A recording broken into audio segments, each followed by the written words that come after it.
their council work session meeting of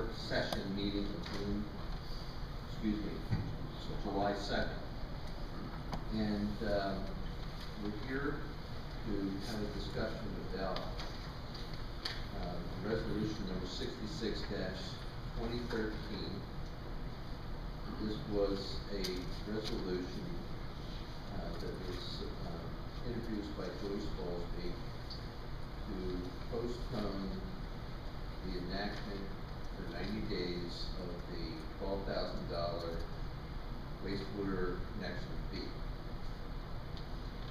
And I guess I'd like to ask the executive, and I don't need an answer from her directly, on do you support this resolution and how can we come to a conclusion? When I say this, I'm sorry, let me rephrase that. How do you support the delay of 90 days in the $12,000 water connection, the wastewater connection fee? Not the resolution itself, but the fact that we would like to delay the implementation of this fee. The answer in theory is that I'm willing to work with council on the deferral. I've just now seen this ordinance for the first time, so I'm not going to answer the question regarding the direct resolution that is on the table now. I didn't understand the answer, I'm sorry.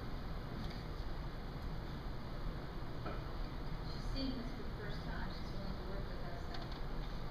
With the amendment? I'm willing to work on the deferral of 90 days of the fee increase. But I haven't seen this resolution. I was just handed it a few minutes ago, so I can't say whether I support this resolution or not. So what do you recommend?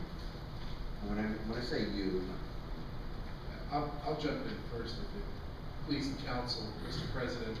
I want to get this out first so I can stay out of the policy discussion. I don't think that's necessarily of interest to my position, but there are a couple of things that I think are somewhat fundamental to the charter that I want to address with the amendment. The first of which is that when you look at Article 5 of the charter, which deals with the budget, I think that reading the paragraphs together, while amendment such as this is not directly addressed, I think that it is chock full of guidance, and it's a fairly fundamental principle that an action on the budget must be initiated by the county executive once the council approves the budget for the fiscal year. So, in looking at this particular item of legislation, resolution number 66-2013, I look at this as essentially being, because the major facility fee is part of the fiscal year 2014 budget, the deferral itself is at its core a budget amendment. Because of that, I think that the resolution has to be initiated at the request of the county executive and sponsored by a council person. In this case, I would suggest that it would be entirely appropriate for Councilperson Bowlesby's resolution, which has been introduced, to be amended at the request of the county executive, sponsored by the council president. So it's Councilperson Bowlesby's resolution with now the county executive, if she were to so choose, coming forward and saying, conceptually I'm buying into this. I am going to request that there be certain amendments, and I'm going to present those to the council through the council president, which is the process that should be followed. Once that's done, I think we've kind of set this back on the right track. Stop you there. Could someone read Article 5, please? It's a number of provisions, starting with, I would suggest it starts with 504 of the charter, which is preparation of the county budget. That's kind of the beginning and end, and I think gives us the beginning of what guides us here, in that the proposed budget is submitted by the county executive. It always starts with the executive. And you can continue reading through, especially section 507, action on the budget by council. I think you follow through that there's a public hearing or hearings, and then the council may take action. And the action that the council may take on the original budget, for example, is set forth in 507A. But I would suggest respectfully that when you read that, and also read through section 511 on supplemental appropriations, which speaks to on the recommendation of the executive. The council may make supplemental appropriations from any contingency. I think that this is a double-edged sword. It's a checks and balance. Just as I think that budget amendments, when you read these provisions in pari materia, when you read them together, I think it fairly strongly suggests that budget amendments would need to be initiated by the county executive, but by the same token, it's a restraint on the county executive's caprice. If there's going to be an amendment to the budget, I think it necessarily has to come through the council for approval. So you can't have one branch of government acting without the other, but I do think that the charter gives us some guidance on the order of business in terms of how a budget amendment occurs. And so when you look at the resolution that's on the table, 66-2013, I think that it speaks to a deferment, but the deferment itself is fundamentally an action on the budget, the fiscal year 2014 budget. And because of that, I think that the legislation must be, before it can be acted on lawfully, I think that before the council's action can have legal significance, I think that it would need to, as currently presented, I think it would need to have buy-in, e.g. an amendment that is initiated by the county executive. And I think that if what I'm hearing is such, and I want to stay away from policy, but it seems like fundamentally there's an accord, or pretty close to an accord, on the heart of what this is all about, which is the 90-day deferral. I think the two branches are seeing at least one eye to one eye, if not both eyes to both eyes, that perhaps policy issues that need to be ironed out. But that's the first issue. The second issue is that I think once you speak in terms of the need for the impact that this has on the budget, once that's identified, I think that the charter commands that the budget be balanced. And I know there's a difference of opinion here. I can let kind of finance and the executive and the director of administration and the council kind of hash out what the ultimate impact is, what the ultimate language is, but I would suggest that to the extent there is a budget impact, the budget amendment, in my opinion, should be encapsulated within the body of this resolution, so that once this is passed, the finance department is not put in a Hobson's position of having to choose what bills to pay and what priority if the budget doesn't balance. Which is a possibility from what I can understand from finance, a real possibility. I think you can't kick the can on the budget implication. Now whether you attach a real number to that, or whether it's a theoretical number, or whether a number is attached at all, I think is something that finance and the council should explore. I'm not a finance expert, and I will tell you that I think the budget issue should be addressed. Go ahead, Ms. Porter. All right, so when Mr. Whitehurst came in and had his prepared spreadsheet and his game plan, in contesting the rate study, that it was not within the 5-year scope. I don't think he contested the rate study. Yes, he did. He said the port deposit interceptor, the Bainbridge issue, a number of projects were included in that rate study to justify the increased fees, which shouldn't have been in there. So what we're talking about, theoretical numbers, what are we basing this on? If we can't use the rate study, and I think he did bring up valid arguments, what are we going to be basing the numbers on? I think that's a good question. I'm suggesting that there's been a fiscal note, prepared, what was it? Yeah, and it suggested that there would be a $250,000, the resolution should address a budget amendment that revises anticipated revenues of the current budget to reflect a reduction of $250,000 as a result of the deferral, and in major facility fees, which correspondingly increases the proposed budget anticipated revenues from fund balance in the same amount to the fiscal year 2014 budget. Now, when I say numbers, hypothetical numbers, I mean, I'm a liberal arts person. I'm sorry, I'm not a finance person. I will admit to this, but from what I've been able to internalize and understand in this process, it seems to me that most of the revenue, the suggestion is there's much that's anticipated in the budget, and then as the fiscal year plays out, you get rid of numbers. Can I interrupt you there? Yeah, absolutely. With all due respect to the finance department, their $250,000, there's no justification for it that I've seen, and I think it's totally ludicrous to say that we're going to lose in 90 days $250,000 when we know that the connection fee is going to go to $8,000. So there's a $4,000 difference. So $4,000 goes into $2,500. What's the difference? How many times does $4,000 go into $250,000? So we're going to build. There's going to be people are going to run in and get 60 house permits in 90 days. How many houses do we build a year?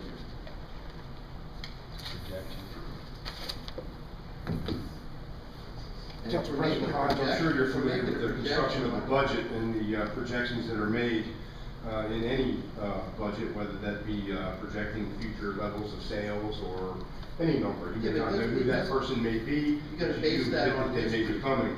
And what I will say is that for the budget that was struck, the budget assumed 208 ELUs for the entire fiscal year. That would be 144 new residential, 17 residential existing, and 52 commercial industrial. Now, as to all of the tremendous details and machinations as to how those were arrived at, I rely on the good graces of Mr. Weiland in Public Works. But having said that, we can all agree safely that there's no exact pattern as to how those connection fees will come in over the course of the year, except to say that it is an assumption over the entire year. That's our best shot at it. Making the assumption that this is a 90-day deferral, and again, it's an assumption. We've made the assumption that the deferral would be for 90 days. We've made the assumption that the major facilities fee would be reduced from $12,000 to a level beneath that. And with that in mind, we made a calculation as to those particular ELUs and came up with $250,000. That's the methodology. We can all debate timing, but there certainly is some cost of the deferral. And on the other side of the token, I guess in the real terms, over the course of the last week or so, pending, I guess, questions resulting in what will ultimately happen to the major facilities fee, I guess there is an acknowledgement that there has been somewhat of a run on people coming in paying connection fees. So I think the case can be made that the development community is certainly aware of this case. So, I'm sorry, sir? There was a run on Monday, or there was a run before the implementation date? It was prior to yesterday. Right. Which would have happened regardless. Whether this resolution passed or not passed, that run happened. With nothing we can do about the run happening. It happened, and it's not because we're considering a resolution. What Mr. Whiteford is saying, sir, is the fact that knowledgeable developers made the choice to pay a reduced rate versus using the cash flow method that would start on July 1. And if I could finish what I was saying, I think that this is, again, a policy argument. There is some legal implication to it. My suggestion is that the budget has to balance.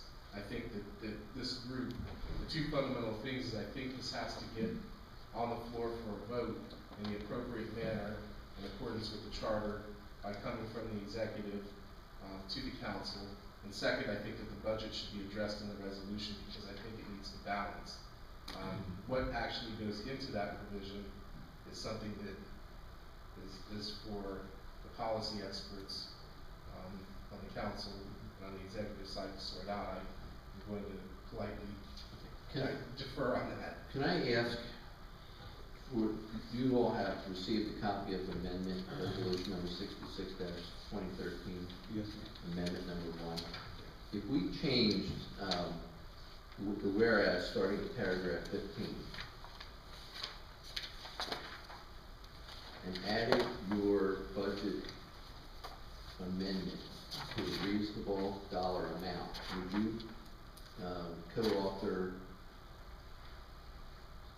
or co-introduce, and quite frankly, Joyce, do you really care if you introduce this bill or not? No, I care, Right. care none at all. Yeah, I want to make it perfectly clear that I don't think that the council is trying to take credit for this bill or this resolution. I don't think anybody really cares on who gets credit for it. Let's make that perfectly clear.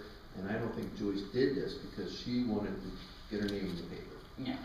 And so at the end of the day, if the county executive would prefer that her name be on this, it's okay with me and Joyce and I think the rest of the council. So it's not a matter of taking credit, but if we would, we can make it joint sponsorship or introduction, it's fine with Joyce.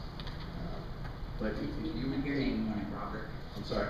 I said that you can have your name on it. No, Wait, if there is anybody that would be profiting within that 90-day period of deferring the hookup fees, I'd like that disclosed. And that's what we're doing. And that's what I'm replacing the whereas from line 15. Line 15. And we're going to put in the offset to the revenue. At a realistic amount. I'm not buying $250,000. I'm okay with having. What is it then? What is it? We're supposed to be getting information to base all of this on, and you're just throwing it out the window. They based it on the $250,000 on the information they had to work on. All of this was based on a rate study that was very easily legitimized. Where are you getting your information? You're the subject matter expert now? I'm not so. Sounds like you know. Councilman Brimble, the rate study was not easily delegitimized, and I'll answer Council President Hodges' question. It's not a matter, I agree with you totally, it's not a matter of who gets credit, and that's not the issue here. The issue is what the charter dictates to us in terms of procedure. And the charter says that budget amendments have to come from the executive branch. And it doesn't make any difference whether it's $250,000 or if it's $1, it's a budget amendment, therefore it needs to come from the county executive. So that's why it can't be just a mutual conglomeration of adding the executive's name to the resolution. So you would be coming up with the amounts, you're gonna be coming up with the language, if it's introduced by you.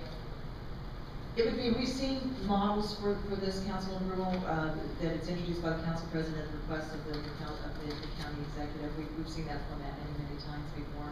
So that's nothing new. But what is written in here also is different than what I've heard requested from the council as well. The council, several members of the council have requested that we extend it for 90 days for an opportunity to look at it, to understand it thoroughly, and to include members of the community to be involved in it if they would like to. This resolution goes on and asks for other things. Okay, can we go back to paragraph 15, whereas? Would you introduce, or I'm going to say at this point in time, substitute or amend Ms. Ballsby's resolution and add your revenue amendment in that paragraph and agree to the balance of the amendment? No, We've included, Director White, if you wanna, point out, we have prepared a substitute, amendment resolution. Yeah, Jason, I think elaborated on it before. Jason, can you just run through the two, I think there are two key amendments that, the first being it would be, initiated by the county executive, on behalf of President Hodge. And then the other would be, pertaining to specific language relating to affecting the budget amendment within the body of the resolution. We had proposed, initially we proposed to do it on the projected numbers from the Department of Finance, which is $250,000.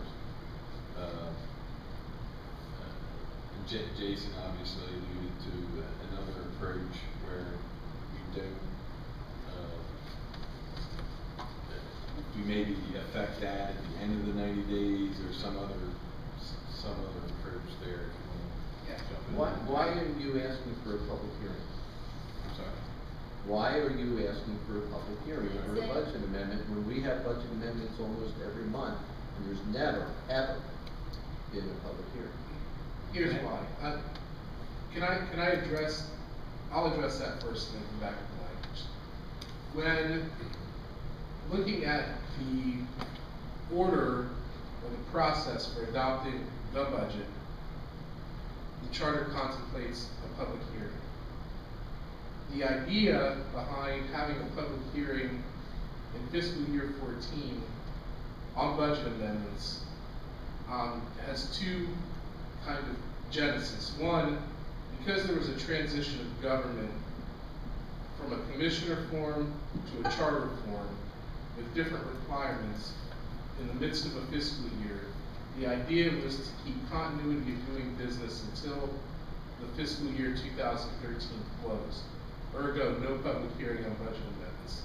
Keep business moving. That's a practical effort to just keep the wheels turning on local government until the new fiscal year, upon which I believe, in looking at the way the budget provisions of the charter are set up, that going forward, if there's going to be a budget amendment, there should be, because the budget is an ordinance, it's not a resolution, it's more in the form of a bill. It to me carries the force of law in this jurisdiction, that there should be a public hearing if there's going to be a budget amendment. Now, as a practical matter, I realize that this elongates the process of passing budget amendments, and you may look at other jurisdictions who handle this similarly to see how they're able to keep the wheels of government turning in a pragmatic fashion while still adhering to the spirit and intention of their charter regarding budget. But I do think that the appropriate way to handle this would be, because the budget is an ordinance and carries the force of law, that it would require a three-touch: introduction, public hearing, and then action at the next legislative session by the council. That's where that came from. So you're suggesting all future public? All future budget amendments, yes. And you haven't researched that with other counties? And actually, that is exactly what, I'm sorry, and that is exactly what the email that I sent, I'm not sure if Jim has passed it on yet. Yes.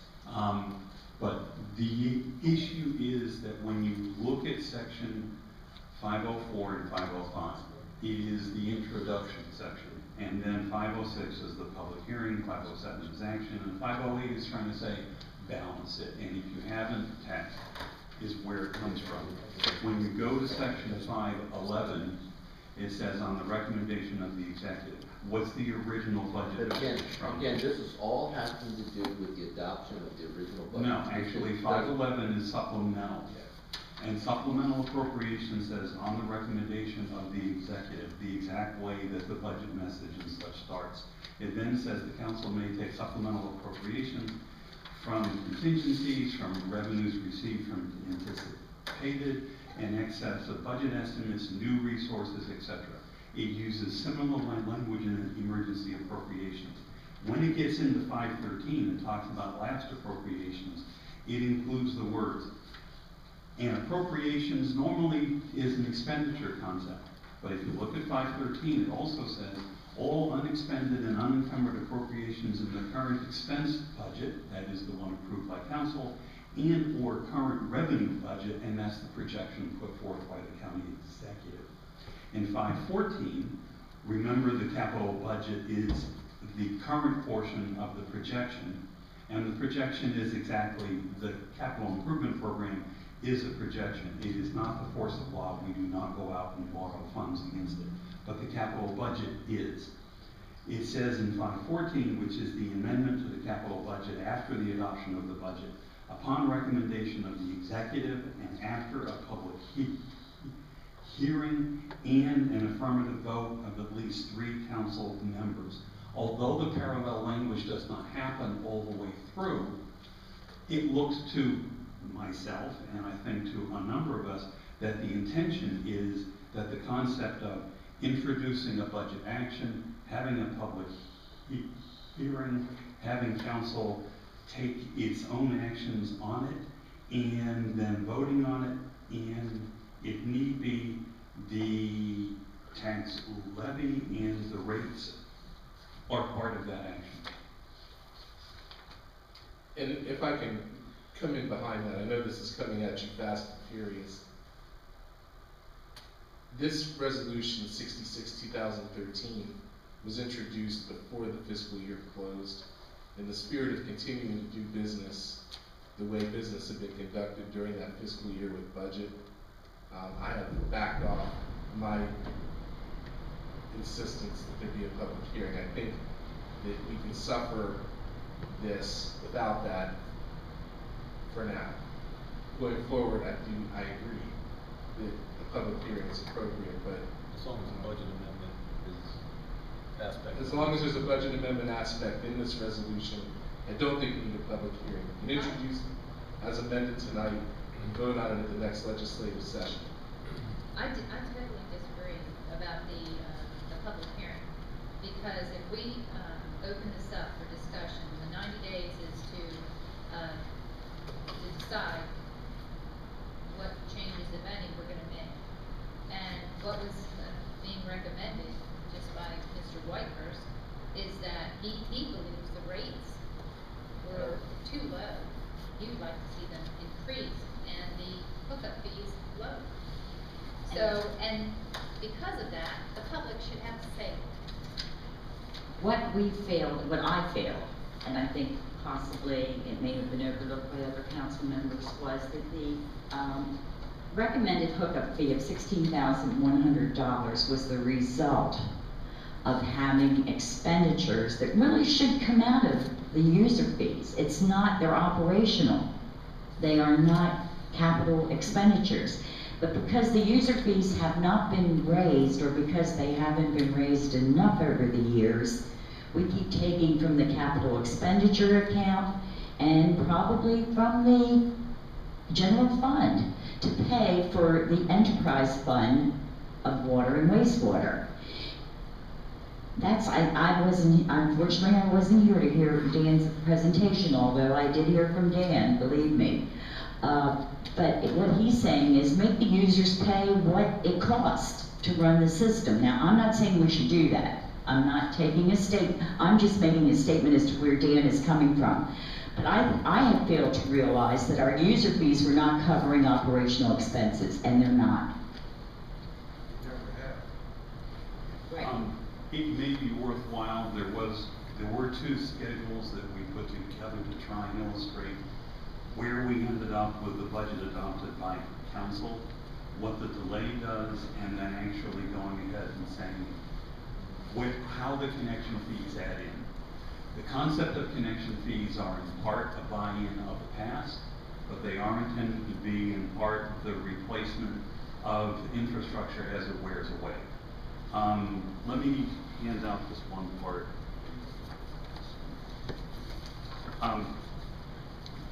See, part of the, I just want to point out too, part of the contention is the 30 million for the Seneca Point upgrade. And we don't have to do that project. Actually, it's not covered by the fees in 14. Oh, Remember, that is a project that is gonna be funded mostly by debt, and on the rate studies, yeah. one of the things that was shown was that when you have major facilities being built, they are being funded mostly, if not totally, by debt. Therefore, when the facility is being built and built, the debt service of that future time frame is what's paying for it. If you, for instance, if you take a look at the Schedule A that we just distributed out, what you'll see on the left-hand side, and part of the reason why we were trying to be a little amenable and simplistic is the fact that rate studies are done on a cash basis. Our financials are done on an accrual basis. And normally, by the time I get through that sentence, people have zoned out. So, what we've tried to do, though, is say one is basically the pocketbook, and one is what you tell mom and dad, kind of. On the left-hand side is the accrual basis. It shows revenues over expenditures by $485,000. That happens to be the budgeted amount spent for pay-go funds. It means we actually are going to spend that, but it really is for a specific purpose. On the right-hand side of that is the cash. Now, most of the items are the same. What we find is different is a couple things. One is that we have put in there the fact that we are getting less cash because we are allowing them to put only a third down, and some of those individuals will in fact sell the property within the fiscal year. In the year of implementation, you have a little bit lower cash because you basically are financing them, and you have no prior year rolling in. But look down below. All the things that are capitalized expenses, all the things that are principal payments are a real deduction of cash. You're actually paying your debt off. You're paying your interest. You don't have to pay depreciation with cash. So it's not a deduction. You'll also see that we internally used $485,000 for fixed assets, and that's a cash outgo. So the 709 deficit, cash-wise, is what the current budget does. Now, in real life, when we go to the bond market, what I will be suggesting is that the 485 become bond issuance, because that way the cash flow gets down to about 200,000. The comment I made during the budget process after the adoption of the 12,000 is, and it was in response to a question by Mr. McCarthy, I said, this essentially balances the budget. I didn't want to get into cash basis versus accrual basis. It's close enough. But going from 16 down to 12 diminished the available cash. At the end of June of 12, the only cash in this fund was the cash left over from the sale of the water. Every time in 13 or later that we have a cash flow deficit, we're using up that cash. To the right of it, on this Schedule A, is the inclusion of not receiving $250,000 worth of connection fees. It is an estimate, depending upon what method. We used a couple of different types. We came up with 209,000. In some strict math, we came up with 279,000. 250 was an easy thing to explain and comment on, and it's in there. Notice that we don't talk about what's delayed by the 1/3. It's just the same on both sides. It does produce a deficit with the current circumstances of 959. For comparative purposes, I just put to the far right what the audited financials had for 12, and it's only there for convenience. Of greater interest right now is Schedule B, because that gets into the comment that Joyce was talking about. And once again, on the left-hand side is the original budget, so it's the same two columns that were there earlier. Notice that the earlier comment I said on Schedule A, we almost zeroed out before any change. On here, the second grouping is, what happens if we don't have connection fees at all? There's a deficit of $2 million. Now, part of the reason we've been saying that usage fees need to go up is because of that. What we're also trying to say is that the connection fees are supposed to be a buy-in, so that they are paying for some of the past, but they actually are supposed to help pay for the replacement of the current infrastructure. This circumstance, if we killed the connection fees totally off, and deferral or reevaluation, the push by any developer is to make it zero. So I wanted to give a scenario of what would happen if it was. To the far right is the scenario, what happens to user fees if there are no connection fees? This is illustrative only. It's not a suggestion. It's to give you an idea, an image of what happens. The only way to balance it out is if user fees go up 50% immediately. This is not talking about any increase in debt for any future projects. It's talking about just in 14. And it's trying to drive in the point of, right now, connection fees are part of the blood that we use to pay the operations. It shouldn't be that way. And part of the program that Director Flanagan was introducing, and part of the reason why he emphasized fiscal year 14, 15, and 16, and part of the reason why I responded to Mr. McCarthy, Councilman McCarthy, the way I did, was the fact that if one enacts 14 as part of a multi-year program or concept, we will get to the point where we are appropriately reliant on user fees and we are appropriately using connection fees. And this might be your speech. Mr. President, I concur with the county executive, and I think we'd just like to summarize what the three amendments would be that would satisfy the executive side. But we'll just run through those real quickly. The first, as already mentioned, would be the introduction would be changed to introduced by Council President Hodge on behalf of the county executive. The executive, we concur with the amendment that you're proposing by deleting in line 11 feasibility of reducing the. What part? Go ahead and say. I'm talking about line 15. Yeah, that's No, right. you also. Yeah, we just concur with your amendment of Look at on line your 11. amendment. You took out feasibility of reducing the, and just. We concur with that. Next, in line 15, which you alluded to, we would replace that with some language that reflects the budget amendment component, which hopefully we would be able to mutually agree to something before this afternoon, this evening. And then lastly, we recommend that line 25 and 26 be removed since the county executive will be introducing.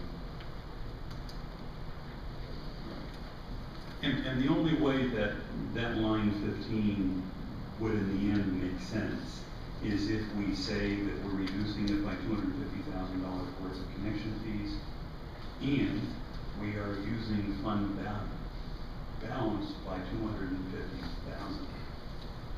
It balances it because the county executive is projecting that there is fund balance available at the beginning of the fiscal year of 14 that can be used in this way. There's a fund balance within the enterprise fund. This is the enterprise fund. What we're speaking of is using the wastewater funds fund That is the fund balance. When you say fund balance, I think. But that's not the way it's written nor read. But There is another change on line 18.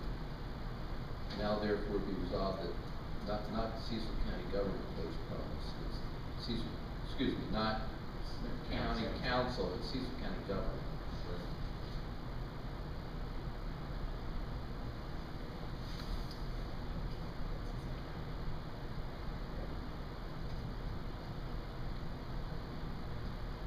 actually, I think it's a council action. I think that part of the hereby resolved, and I'll plead to Jason, but I believe that the hereby resolved is council's action. It may be an occurrence, it can encourage. Hereby resolved that Cecil County Council approves that keeps county government postponed. Yeah. And the two pieces that came to our discussion was, were we going with a flat rate of 12 and reducing it to 8? Or were we continuing the 3 tiers through the 90-day time frame? There was some confusion on our part, because a continuance of old law keeps the 3 tiers. And If we want to make it simple, I'm sorry? I was assuming eight. No, I was assuming the 3 tiers. thus the question, which is, what's in there. and exactly how we read it. But we know that some of the discussion was talking about going down to 8. We can't change, we can't eliminate the 3 tiers without another resolution. Actually, if you just reduced it from 12 to 8 for a period of 90 days, it would do the same.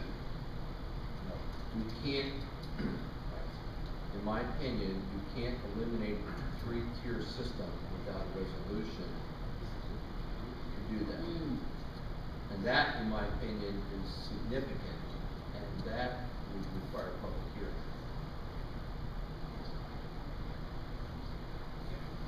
That's what you got rid of.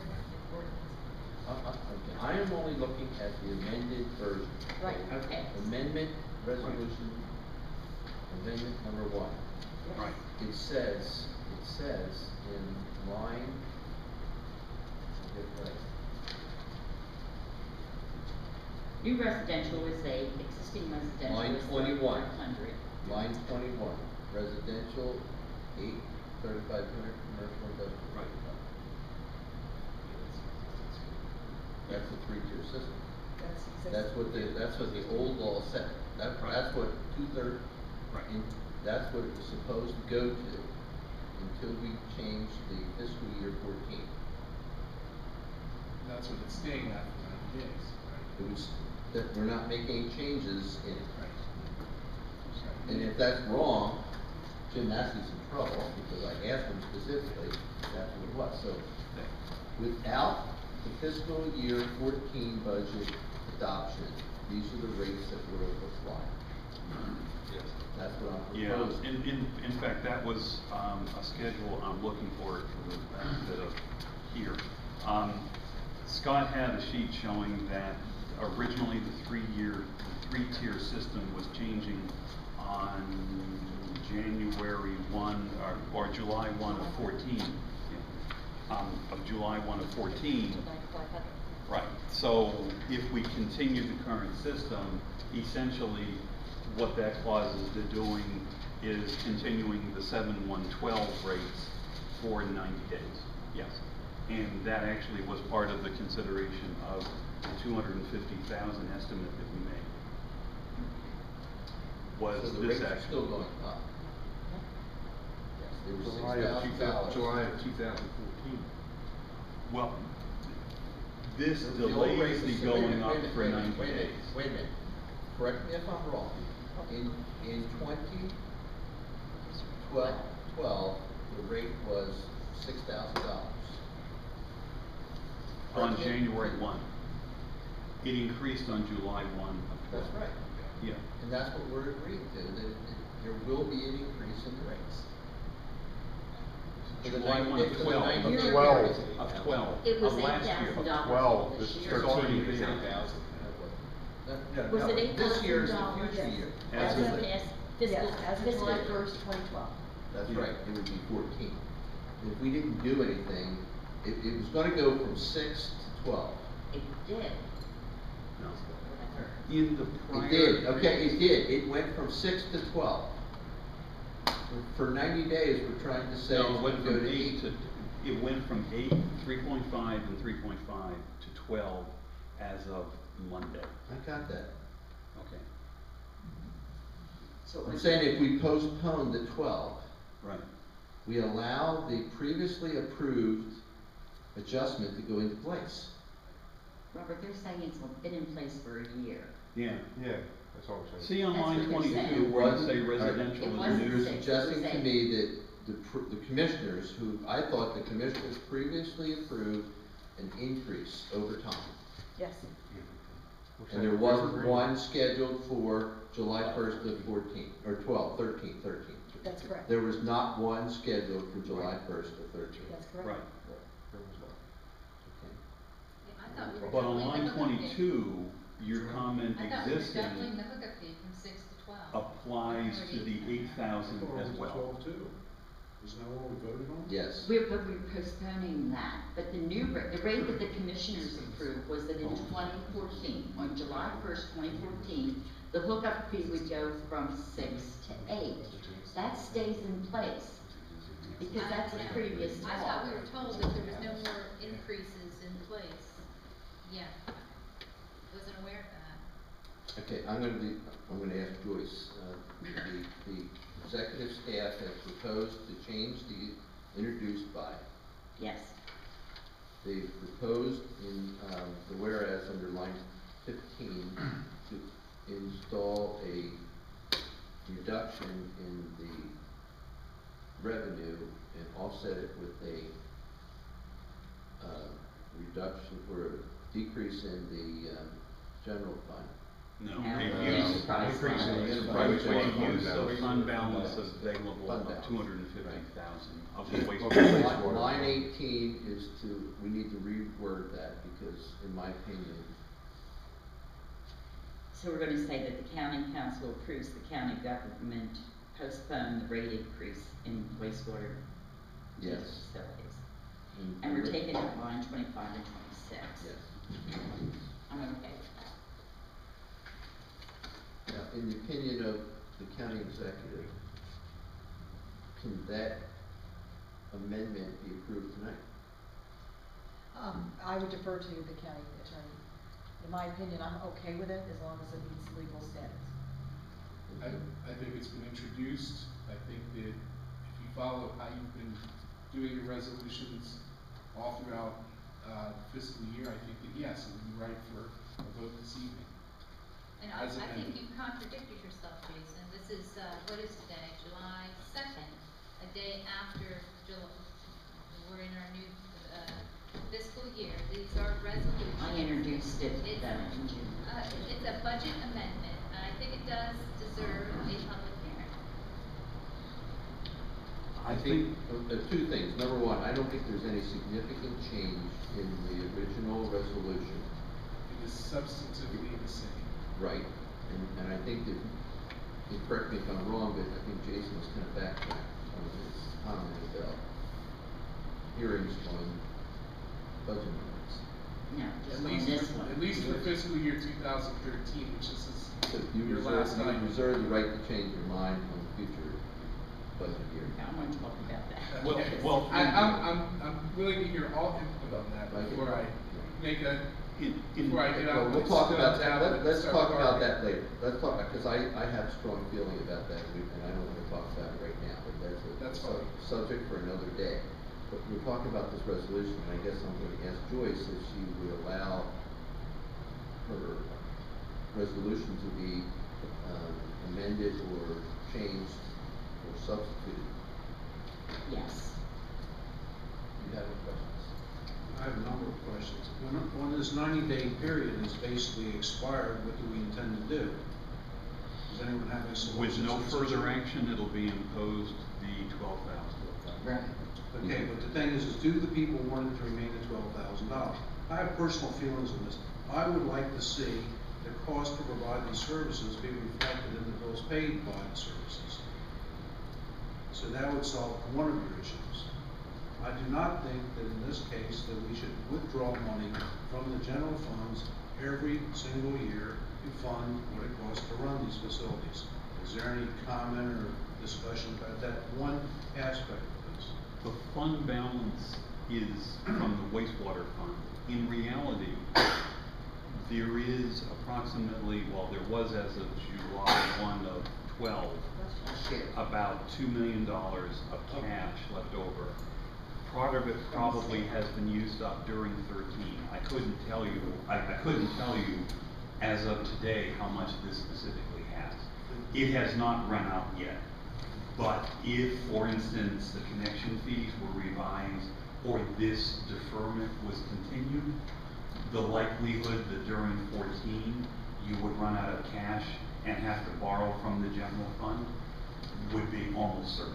So, am I to assume we run roughly a $2 million deficit every year in this system? Usage fees compared to connection, yes. Okay, so I think that basically on our format, that should be one issue that we address, and I think it should be the first one. Now, once we have this thing paying as it goes, is that a fair term to use? Then we should identify and correct the other issues. Now, does anyone have any ideas of how, what's brought this to life is many of these developers are quite enraged at the increase of these hookup fees. So how do we want to address this? Or are we just gonna tell them it's just, that's the way it is? That, in my opinion, is a discussion for another meeting. Well, it could very possibly be, Mr. Hodge, Yeah. but 90 days will go very quickly. Right, and that's why we should sit down soon with Department of Public Works and the executive and the council and rehash the capital improvement project list and again, we may not come to any change, but at least I think that some people would expect us to reconsider all the options and to make sure that we're justified in doing what we're doing. Yes, I mean, we do not need to, basically cut off our noses to spite our face. We try to grow things, but we need to do it in a prudent and sensible fashion, and basically involve the people that have to pay these hookup fees.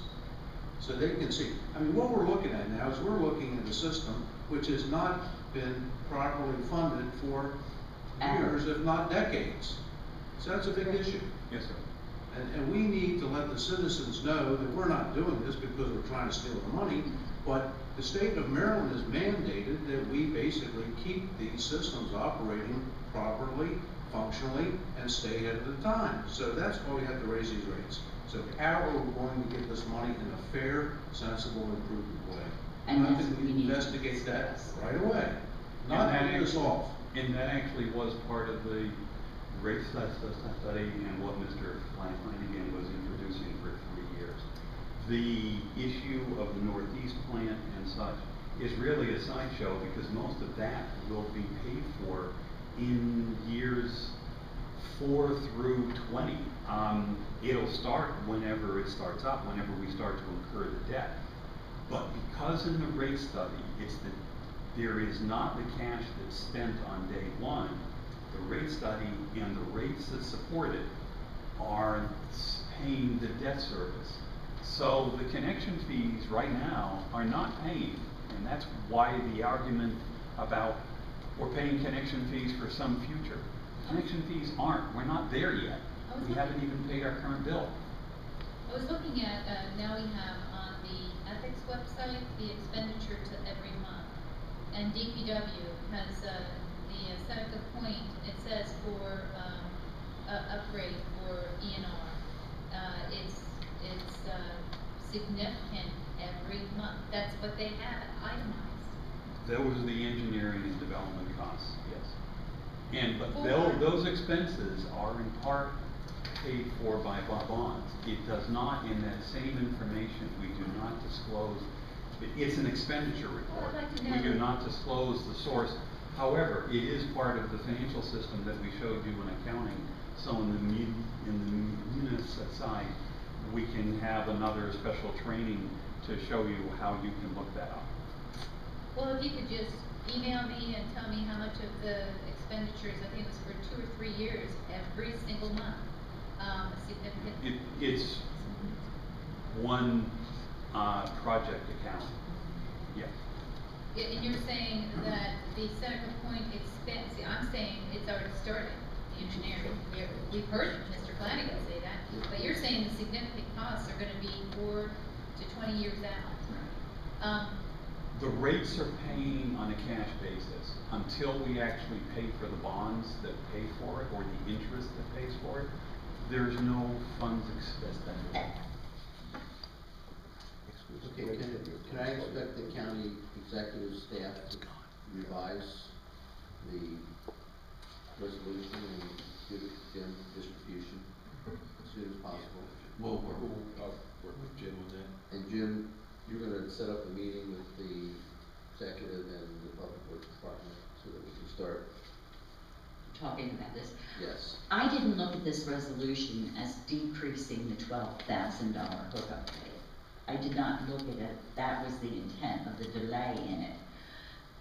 The intent in this resolution that I introduced was so that, number one, I understood it better, the rest of the council understood it better, and that we could disseminate information to the contractors, the people who are using these hookup fees, as to why it's necessary, and to give them a chance to get their arms around it and make provisions in the cost of their houses, because they're gonna pass it on, we all know that. But I also think that this is an excellent opportunity for us to look at, and I will say the lack of response of the commissioners in being willing to raise the hookup fees, whether it be for, whether it was for political reasons or whatever. We're behind the 8 ball, and we're not gonna be able to hit users with what is really needed right up front. I know that. Just showed, we did, increase it, the 8,000. No, I'm talking about user fees, not hookup fees, Diana.